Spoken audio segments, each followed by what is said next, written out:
Сәлем достар, сіздермен Айсұлу Жоламанова, менің каналыма қош келіпсіздер. Бүгін біз сіздермен жайнамаз тігетін боламыз. Осындай классикалық стилде велюр матадан жасалатын жайнамаз үшін бізге керекті заттар төменгі описанияда жазылып отыр. Каналдан алыстамас үшін жазылып қойыңыздар достар. Ал ендеше кеттік. Бізге ең бірінші негізгі мата ретінде велюр, яғни бүліш мата қажет. Мен оны үйдегі қалған маталардан тауып алдым. Одан кейін бахрома. Бахроманда қанша метр керектігі төменде жазылып отырады. Одан кейін бізге керегі кружево. Кез келген кружевоны алсаңыздар болады, матаға сәйкестендіріп. Синтепон, яғни қалыңдату үшін. Бұл жерде төрттік пайдаланылған, сіздерге одан да жұқалауын пайдалануды кеңес беремін. Одан кейін шаблон, оның ссылкасы төменде скачать етулеріңізге болады. Және де астар мата, және де маталарымызға қажетті жіптер түсіне байланысты. Сосын басқа да құралдарымыз. Ендеше кеттік. Бірінші эскизді сызайық. 4 бұрыштың осылай матадан сызып аламыз. Ені 58, ұзындығы 87 см болу керек. Және де екі жанынан 10 см-ден қалдыра отыра ұзыннан сызық сызып шығамыз. Ол бізде кружевалар орналасатын жер. Және де ортасына шаблонымыз бойынша осылай сырылып тігілген көрініс болу керек. Осылайша біз шаблонымызды ең бірінші қиып алып, матаның дәл ортасына сызып шығамыз. Мінекей негізгі көрінісі, екі жағына кружеваны визуалды түрде көрсетіп жатырмын, бахрома екеуін.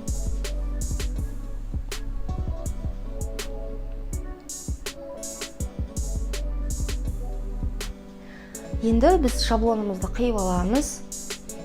Дәл осы размерде скачать етіп, осылай қиып алсаңыздар болады.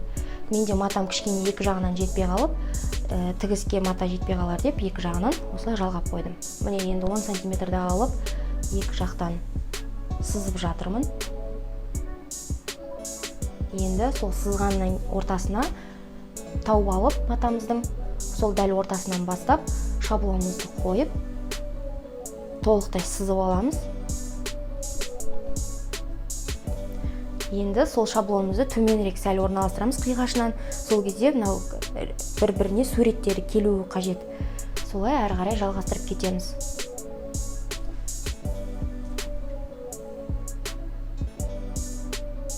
Мінекей осындай болды. Бізде кішкене жақсылап сызуларыңыз қажет, өйткені тігіп отқан кезде рисунктары өшіріліп қалмауы қажет. Енді синтепонымызды да дәл матамызбен размермен бірдей қылып қиып алдық. Астар матамызды қиып аламыз, бірақ оны кейінге қоя тұрамыз. Синтепонмен негізгі матамызды осылай қойып, әр жерден түйреп шығамыз инемен. Мінекей осылай. Енді көріп тұрғандарыңыздай барлығын тартып, матамызды жаза отыра инемен түйреп шығамыз. Енді жандарын тігіп шығамыз. Сосын 10 см-ден қалған ұзын жолақты тігіп шығамыз. Сосын соңынан ортасындағы біздің тігісімізді де тігіп шығамыз.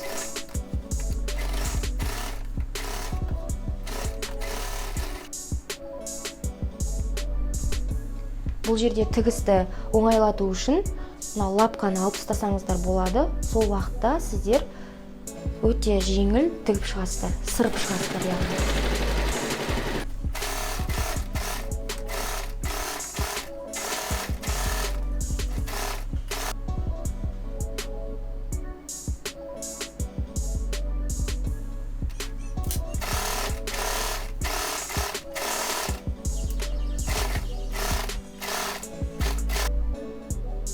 Мінекей осындай болып жатыр, әрі қарай бәрін бітіріп тастаймыз.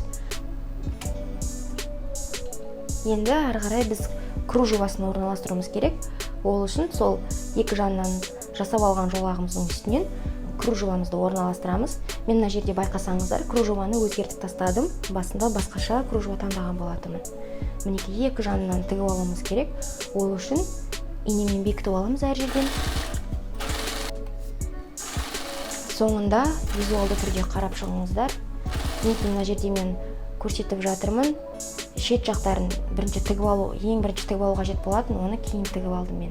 Ал сіздер бірінші очередь соны тігіп алыңыздар. Сосын осылай артық синтепондардың барлығын қиып тастаңыздар. Содан кейін барып екі жанынан екі жолақ салып, ортасынан шаблонымыз бойынша сырып шығыңыздар. Сол кезде сіздерге оңайырақ болады.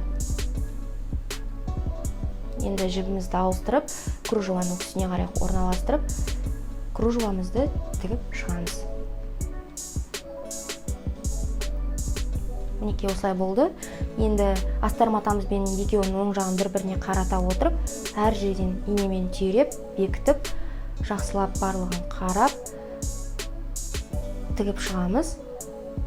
Тіккен кезде бізге кішкене шетін қалдыру қажет болады. Енді тігіп болғаннан кейін барлық жіптерді, артық қалдықтардың барлығын қиып тастаймыз, және де бұрыштарын қиямыз, тігіске жеткізбей. Оң аударған кезде ұштары әдемірек болып көрініп тұру үшін. Енді міне қалдырған жерімізді оң айналдыру үшін сол жерден ашып оң айналдырамыз.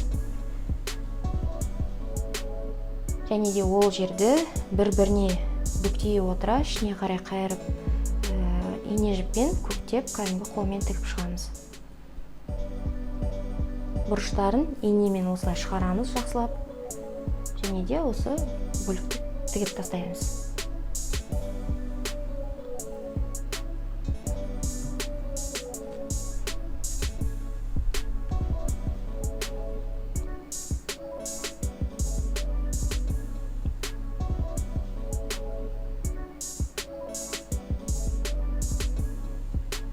Енді екі жанынан бахромамызды орналастыру керек.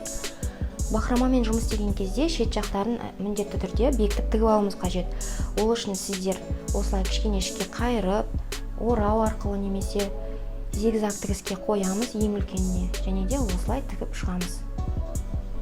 Сол кезде біздің бахромамыз тарқатылмауға тиіс. Енді осыны үстіне орналастырамыз, яғни бахромамыздың жуандығына қараймыз.